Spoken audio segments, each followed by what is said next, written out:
जब मेरी आँख खुली उस समय सुबह के 6 बज रहे थे। मेरे कानों में अचानक जोर जोर से रोने की आवाज़ सुनाई दी।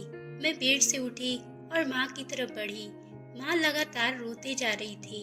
मेरे मन में कई तरह के सवाल उठने लगे। मैं माँ के पास गई और पूछा, माँ क्या हुआ है, इस तरह से रोए जा रही हो? माँ ने मेरी तरफ आंसू भरे आंखों से देखा और बोली, बेटा गुजर गया है, कुछ नहीं बचा। मैं एकदम से हैरान हो गई। माँ कैसी बातें कर रही हो? तुरंत माँ से पूछा, अब क्या कह रही है? तब माँ ने कहा, बेटी तेरी मौसी की गोद एक बार फिर से उजड़ गया। माँ मेरे गले लगकर फूट फूट के रो रही थी। आज पहली बार नहीं हुआ था कि मौसी का बच्चा इस दुनिया में आने से पहले ही भगवान को प्यारा हो गया था, जबकि ये तीसरी बार हो रहा था। मेरी मौसी एक जवान औरत थी, लेकिन भगवान ने उन्हें कितने दुख दिए थे और वो हर 9 महीने तक अपने बच्चे को कोख में पालने के बाद उनके पैदाइश के समय उन्हें खो देती। मेरे कोई सगे भाई बहन या चचेरे भाई बहन भी नहीं थे, इसलिए मेरी ख्वाहिश थी कि मौसी के घर बच्चा पैदा हो ताकि मेरा भी कोई भाई बहन हो। अपने माँ बाप की मैं एक लौती बेटी थी, मगर भगवान ने मेरी मौसी की किस्मत में ना जाने क्या लिख रखा था। उन्हीं के लिए हर कोई हमदर्दी जताता था। कोई कहता मौसी और मौसा के ऊपर किसी ने काला जादू किया है, तो कोई कहता उनकी बीमारी है। वैसे भी जिसकी जैसी जुबान होती उतनी बातें होती। ये तो दुनिया का नियम है। इस वक्त मैंने अपनी माँ को अच्छे से संभाला, क्योंकि मैं जानती थी कि बहन का दर्द कोई नहीं संभाल पाएगा। मेरे तसल्ली देने से माँ थोड़ी संभल गई थी और मैं भी अपने कामों में बिजी हो गई। लेकिन मौसी का ख्याल मेरे दिमाग से नहीं हट रहा था कि ना जाने ऐसा कौन सा प्रॉब्लम है जिसके साथ वो पूरे 9 महीने के बाद भी अपना बच्चा खो देती है। इसी बीच कब शाम हो गई कुछ पता ही नहीं चला। शाम को अचानक मेरी माँ कमरे में आई और बोली, बेटी तैयारी करो, तुम्हें मौसी के घर जाना है। मैंने उनकी तरफ बड़ी हैरानी से देखा और सवाल किया, क्यों, सब ठीक तो है? तभी माँ ने कहा, तुम्हारी मौसी की तबीयत काफी खराब है और उनके साथ थोड़े दिन रहोगी तो उन्हें बड़ी तसल्ली मिलेगी और उनका भी दिल लगा रहेगा। माँ की बातों से मुझे कोई ऐतराज नहीं था। वो ठीक ही तो कह रही थी। मैं खुशी खुशी मौसी के घर जाने के लिए तैयार होने लगी और अगली ही सुबह मौसी के घर जाने के लिए रवाना हो गए। जैसे हम वहाँ पहुँचे, हमें बहुत देखकर वो खुश हो गई थी, लेकिन मौसी की आंखों में अपने बच्चे की जुदाई का दर्द छुपा हुआ था। माँ और मौसी एक दूसरे के गले लग कर रोने लगे और मेरी माँ बोली, कुछ दिन तक सीमा यहीं रहेगी, तुम्हारे साथ, और तुम्हारा ख्याल रखेगी। इस बात से मौसी बहुत खुश हो गई थी और मुझे भी खुशी खुशी रखने के लिए तैयार हो गया। माँ ने भी दोपहर का खाना वहीं खाया और दोपहर के बाद वो अपने घर वापस चली गई। माँ के जाने के बाद उन्होंने मुझसे बहुत प्यार किया और ढेर सारा आशीर्वाद भी दिया। अब से मैं उनके घर पे रहकर उनके अच्छे से ख्याल रखना चाहती थी। उनके लिए खाना भी बनाती, घर की साफ सफाई करके उन्हें वक्त पे दवा दे देती। इसी तरह से मैं उनकी हर तरफ से फिक्र और सेवा कर रही थी। दिन हंसी खुशी गुजर रहा था। मैं वापस जाना तो जैसे भूल ही गई थी। मेरी मौसी के साथ बहुत दिल लग गया था। अचानक मेरी मौसी की तबीयत बहुत खराब हो गई और वो बेहोश हो गई। मैं उस वक्त किचन में काम कर रही थी। मैं घबरा गई और मौसी के पास गई और उन्होंने संभालने की कोशिश करने लगी। मुझे डर लग रहा था कि कहीं कोई मौसी की बड़ी तकलीफ ना हुई हो। मैं चिंता से भरी आवाज में उनसे पूछा, मौसी क्या हुआ है? जैसे मैंने उनसे पूछा, उनकी आंखें भर आई, मेरी तरफ प्यार भरी नजरों से देखने लगी और बोली, बेटी चिंता की कोई बात नहीं है, फिर से माँ बनने वाली हूँ। उनकी बात सुनकर मेरे चेहरे एकदम से मुस्कुराहट आ गई थी और मैं बहुत ही खुश हो गई।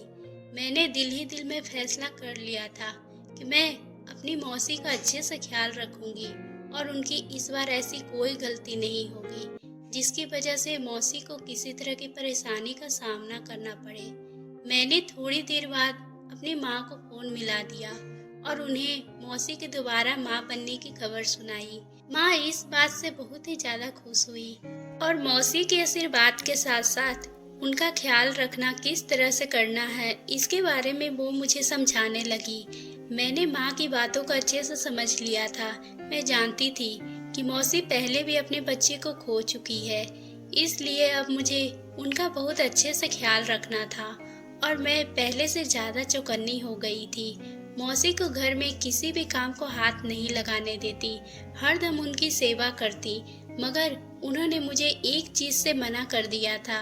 मैं ना तो उनके पाँव दबाऊं और ना ही मालिश करूं, क्योंकि ये करना उन्हें बिल्कुल भी पसंद नहीं था।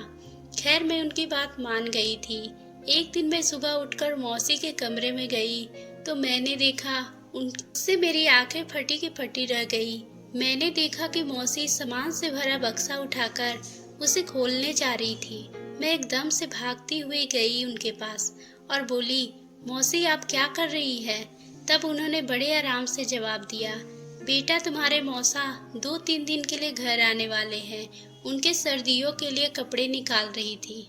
तब मैंने डांटते हुए कहा, लेकिन आपको वजन उठाने के लिए मना किया गया है। मैं थी ना, क्यों इतना भारी सामान उठा रही थी? मेरी बात पे मुस्कुराई और बोली, इतना वजन उठाने से कोई फर्क नहीं पड़ता, मेरी इतनी फिक्र मत किया करो। ये उनकी बात सुनकर मुझे बहुत अजीब सी लगी और मैं इस बात को पूरी तरह से जानती थी कि वजन उठाना एक प्रेग्नेंट औरत के लिए सही नहीं होता। और मौसी इतनी बार अपना बच्चा खोई थी, इसके बावजूद भी वो क्यों नहीं समझ रही थी? मैंने उस वक्त कुछ भी कहना ठीक नहीं समझा, क्योंकि मेरी बातों को बच्चों वाली बातें ही समझी जाती। अगले दिन मौसा घर आए। वह अस्पताल के जॉब की वजह से अस्पताल के क्वार्टर में ही रहते थे, क्योंकि हॉस्पिटल घर से थोड़ा दूर था, इसलिए रोज का आना जाना थोड़ा मुश्किल हो जाता था। लेकिन जब शनिवार और रविवार की छुट्टी होती तब वो घर पर आ जाया करते थे। खैर मौसा 2 दिन रह गए और वापस चले गए, लेकिन अभी मौसा घर में थे, इसलिए मैं ज़्यादा वक्त अपने कमरे में गुजार रही थी। लेकिन अब एक बार फिर मैं पहले की तरह बाहर निकल आई थी, पूरा घर संभालने लगी। मैं जानती थी कि मौसी को मालिश करना एकदम पसंद नहीं और इसलिए उन्होंने मुझे मालिश करने से मना किया है। लेकिन आज सुबह सुबह कह रही थी, मेरे कमर और पाँव में बहुत दर्द हो रहा है, इसलिए मैंने सोचा थोड़ी देर पाँव दबा देती हूँ और मालिश भी कर दूंगी, शायद ठीक हो जाएगी। मैं तेल लेकर उनके कमरे में गई तो वह बड़ी ही सुकून से सो रही थी। मैंने सोचा यही अच्छा मौका है, चुपचाप उनके पाँव दबा देती हूँ। लेकिन जैसे ही उनकी तरफ हाथ बढ़ाया वो एकदम से डर कर बैठ गई और बोली, क्या कर रही हो? मौसी, मैं बस आपको मालिश करने आई थी। मौसी ने मेरी तरफ गुस्से में देखा और बोला, मैंने तुम्हें मना किया था ना, फिर क्यों मालिश कर रही हो? मुझे इसकी ज़रूरत नहीं है, फिर यह क्यों कर रही हो? क्या तुम नहीं चाहती कि मेरा बच्चा इस दुनिया में सही सलामत आ जाए? ये सुनकर मेरे होश उड़ गए। मैंने कहा, मौसी मैं ऐसा नहीं सोच सकती। उन्होंने गुस्से में मुझे कहा, मेरी नज़रों से दूर हो जाओ। मैंने पहली बार ऐसी रूप मौसी का देखा था। मुझे बहुत हैरानी हुई, लेकिन इतने गुस्से में थी कि मुझे फौरन कमरे से बाहर जाना पड़ा। मेरी आंखों से आंसू टपक रहे थे। आखिर मेरी मौसी मुझे प्यार के बर्ताव का इस तरह से इनाम जो दे रही थी, मैंने उनकी सेवा करने में कोई कमी नहीं छोड़ी थी। मैं उस दिन कमरे में बंद रही और मैंने बाहर का कोई काम नहीं किया। लेकिन रात होते ही अचानक मेरे कमरे का दरवाजा बज रहा था। मैं जान गई थी कि मौसी ही होगी। मैंने दरवाजा खोला तो सामने मौसी खड़ी थी। उनके हाथ में खाने की प्लेट थी। उन्होंने वही खड़े मुझसे कहने लगी, क्या अंदर आने नहीं बोलोगी? मैं मुस्कुराते हुए बोली, मैं आपसे बहुत प्यार करती हूँ और मुझे लग रहा था कि यकीनन कोई वजह होगी जिसकी वजह से मौसी मुझे डांटे होंगे। फिर मैं उनके लाई हुई खाने को खाने लगी। तभी मेरी मौसी मेरे पास बैठकर बोली, मैं जानती हूँ तुम मुझसे बहुत ज़्यादा नाराज हो। ये कहकर उन्होंने एक ठंडी आह भरी और फिर कहने लगी, बेटी मुझे मालिश करवाने की आदत नहीं है और अगर मालिश करवा लूँ तो मुझे बदन दर्द और भी ज़्यादा दर्द महसूस होने लगता है। उन्होंने मुझे प्यार से गले लगा लिया और कहा, तुम फिक्र मत करो, दोबारा मुझसे तुम्हें कोई शिकायत नहीं होगी। मुझे मौसी के हालात पे तरस आ रहे थे। खैर वो अपने हाथों से खाना खिलाकर वापस अपने कमरे में चली गई और मैं सारी रात मौसी की दुख और परेशानियों को सोचकर सो गई। अगले दिन मैंने घर का कामकाज करनी शुरू कर दी और अभी नाश्ता करके बैठी ही थी कि मुझे मौसी के दवा की पर्ची पकड़ाई और कहा जाकर दवाई ले आना। उन्होंने साथ में मुझे कुछ पैसे भी दे दिए थे और कहा जितनी जल्दी हो सके, आज मेरी तबीयत ज़्यादा बिगड़ गई है, मुझे दवा इस्तेमाल करनी है। ये बात सुनकर मैंने दवा की पर्ची लेकर घर के बाहर निकल गई और मेडिकल दुकान ज़्यादा दूर भी नहीं था, इसलिए मैं कुछ मिनटों में वहां पहुंच गई और उसको पर्ची पकड़ा दी। उन्होंने पर्ची देखकर कहा ये इंजेक्शन हमारे पास भी नहीं होते। फिर मैंने उनसे पूछा मुझे कहाँ मिलेगा। तब मेडिकल दुकान वालों आदमी ने कहा आपको यहाँ से थोड़ी दूर पर एक मेडिकल स्टोर है, वहाँ पे मिल जाएगा। आप अगर रिक्शा से जाएंगे तो आपको 10 मिनट ही लगेगा। उसके बाद सुनकर मैं बहुत उदास हो गई क्योंकि मेरे पास सिर्फ दवाई के ही पैसे थे और मगर मैं घर वापस जाती तो मौसी से पैसे लेती और मुझे देर भी तो हो जाती, इसलिए मौसी की तबीयत और भी ज़्यादा खराब होने का डर था। फिर मैं सीधा मेडिकल स्टोर जाने का सोचकर मैं पैदल चलती रही। मुझे काफ़ी देर लग गई थी उस मेडिकल स्टोर तक पहुंचने में, पर शुक्र है कि मुझे दवाई मिल गई थी। मैंने जल्दी से दवाई ले आई और घर की तरफ बढ़ने गई। तब मैं घर पहुंची, वहां का दृश्य दिल को दहला देने वाला था। घर पे बहुत से लोगों के भीड़ जमा थे। मेरी मौसी रो रो कर मातम मना रही थी, वो लगातार रोते जा रही थी। मैं उनके पास गई तो उन्होंने मुझे गले से लगा कर रोने लगी और बोली मेरा बच्चा मेरी गोद में आने से पहले इस दुनिया को छोड़कर चला गया। मौसी फूट फूट के रो रही थी, उनकी हालत जैसे पागलों वाली थी। उनकी हालात ने मुझे भी रोना आ गया था। हर कोई मौसी को समझा रहा था। मैंने मौसी से पूछा बच्चा कहाँ है। तब उन्होंने एक बार फिर रोते हुए मुझसे बोली तुम्हारे मौसा को ये सब बर्दाश्त नहीं हो रहा था, उन्होंने उसी वक्त बच्चे का अंतिम संस्कार कर दिया।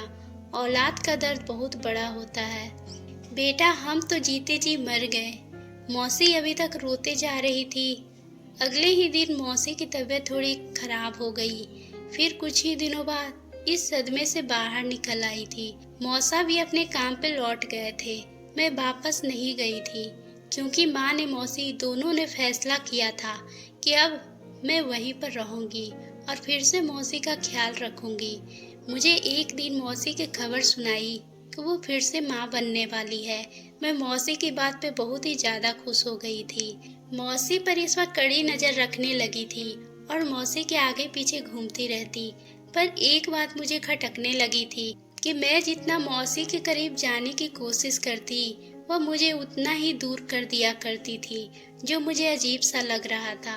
वो नहीं चाहती थी कि मैं उनके पास जाऊं। खैर 9 महीने आहिस्ता आहिस्ता गुजरने लगे थे। एक दिन मेरे मन में एक बात आया। मैंने सारे समय ये बात नोटिस की थी कि मौसी ना तो किसी डॉक्टर के पास जाती है और ना ही कोई दाई आकर उन्हें देखती है। मैं जानना चाहती थी इन सब के पीछे क्या राज छुपा हुआ है। इसी सोच के साथ मैंने एक दिन मौसी को दूध में नींद की दवा मिलाकर पिला दी। मौसी जब दवा के असर से सो गई, मैं तुरंत ही घर से बाहर चली गई और वहां मैंने दाई का पता पूछकर उन्हें मौसी के घर ले आई। मैं उन्हें मौसी की सारी आदतों के बारे में बता दिया था और कहा इसका कोई हल निकालें। वो मौसी को इस तरह से बेहोश देखकर पहले तो बहुत परेशान हो गई थी और बोली ये कैसी औरत है जिसको जरा भी तकलीफ नहीं हो रही है, वरना ऐसी हालत में तो औरतों का 1 मिनट भी आराम नहीं होता। मैं उस समय चुप ही रहना बेहतर समझा। जब दाई ने मेरी मौसी को जांच करने के लिए वह पेट की तरफ बढ़ रही थी, एकदम से उनके चेहरे का भाव ही बदल गया। मैं समझ नहीं पाई आखिर क्या बात है। इससे पहले वह कुछ बताती, अचानक दरवाजे पर दस्तक होने लगी और दाई एकदम से डर गई थी। आखिर कौन आ गया? आवाज इतनी जोर से पिट रहा था कि कानों के पर्दे ही फट जाते। तभी मैं दरवाजा खोलने के लिए चली गई और सामने का नज़ारा देखकर मेरे तो होश उड़ गए। वह लोग पुलिस के वर्दी पहने हुए थे। उन्होंने जोर जोर से चिल्लाना शुरू कर दिया, कि सरिता और रवि कहाँ है। इतने में एक लेडीज पुलिस आगे बढ़ी। उन्होंने मौसी के पास पड़ा पानी का जग उनके ऊपर पलट दी। वह एकदम से घबराकर उठ गई थी और तब लेडीज पुलिस ने कहा, लोगों की जिंदगी बर्बाद करके तुम सुकून से कैसे सो रही हो। तभी पीछे से मौसा भी आ गए। ना जाने कहाँ से अचानक आ गए थे। पुलिस ने उन्हें भी हथकड़ी पहना दी और मौसी को भी उनके साथ पकड़कर ले गए। मैं और दाई हक्का बक्का होकर ये सब देखते रह गए थे। मैंने तुरंत माँ को फोन कर दिया। मुझे अपने घर ले आई थी। घर आकर भी मैं 2-3 दिनों वही सोच रही थी। मुझे यूं लग रहा था कि मौसी के साथ ये सब मेरी वजह से हो रहा है। मैं काफी देर तक यही सोचती रही, पर मुझे किसी भी सवाल का जवाब नहीं मिला। माँ भी बहुत परेशान थी, शायद हकीकत जानती थी। मैं माँ के पास गई और उनसे पूछा, आप ही बता दीजिए सच क्या है। माँ ने मेरी तरफ देखा और बोली, बेटा मैं तुझे क्या बताऊं, तेरी मौसी अपने कर्मों का फल भुगत रही है। मैंने उनकी तरफ सवाल भरी नजरों से देखा। माँ ने कहा, तेरी मौसी कहाँ करती है कि मैं अमीर वाली जिंदगी जीना चाहती हूँ और ऐशो आराम की जिंदगी जीना चाहती हूँ। मैं नहीं जानती थी उसका ऐशो आराम ऐसा होगा। माँ ने मेरी तरफ आंसू भरी आंखों से देखा और फिर बोली, बेटा जब तुम्हारी मौसी का पहला बच्ची अबॉर्शन हुआ था, तुम्हारी मौसी और मौसा ने मिलकर एक प्लान बनाया था। मुझे उनके गांव से एक औरत ने बताया था कि वो इस तरह बच्चा चोरी करती है और उसके लिए प्रेग्नेंट होने का नाटक करती है। अस्पताल जाकर दूसरे बच्चों को चोरी कर लेती है और घर आकर सबसे कहती है, मेरा बच्चा इस दुनिया में आने से पहले ही भगवान को प्यारा हो गया। मुझे उस समय इस बात पे यकीन नहीं हुआ, लेकिन आज मैं सब कुछ समझ गई हूँ। मेरी बहन सच में ये गलत काम कर रही थी। माँ की बात सुनकर मुझे बहुत दुख हुआ। एक दिन मैं माँ के साथ जेल गई। वहाँ देखा मौसी को अपने किए पर पछतावा हो रहा था। मुझे देखते ही वह बोली, बेटा मुझे माफ कर दो। उनके चेहरे पर साफ झलक रहा था कि वह अपने किए पर शर्मिंदा है। उन्होंने मेरी माँ से कहा, मैंने बहुत से गुनाह किए हैं। मैंने कितने माँ बाप को उनके बच्चे से दूर किया है। शायद मुझे भगवान कभी माफ़ न करे, लेकिन आप मुझे माफ़ कर देना। और बहुत पछता रही थी। उनकी आंखों से आंसू भी टपक रहे थे, लेकिन अब कोई भी कुछ नहीं कर सकता क्योंकि उनका जुर्म साबित हो चुका था। माँ ने आशा नजरों से उनकी तरफ देखा और हम दोनों वहाँ से निकलकर घर आ चुके थे। उनके खुद अपना जुर्म कबूल कर लिया था। मौसी और मौसा को सजा हुई और उनका घर हमेशा के लिए बंद कर दिया गया था। मेरे दिल के अंदर हमारे मौसेरे भाई बहन के साथ मिलने का चाहत वही दम तोड़ चुकी थी, लेकिन मुझे अपने तमाम सवालों का जवाब मिल गया था, जिसमें सबसे पहले सवाल था कि आखिर मौसी को संतान क्यों नहीं हो रही थी। जब इंसान दूसरों के साथ बुरा करता है तो भगवान उसके साथ कैसे अच्छा कर सकता है। यह उनका इस जन्म के कर्मों का फल था जो उन्हें इसी जन्म में मिल गया था। भगवान हर इंसान को ऐसे गुनाहों से दूर रखे। दोस्तों, आपको ये कहानी कैसी लगी? अगर पसंद आई हो तो आप हमारे चैनल को सब्सक्राइब करना ना भूलें और बेल आइकन को भी प्रेस कर लें ताकि हम आपके लिए इसी तरह की दिलचस्प कहानी लाते रहें।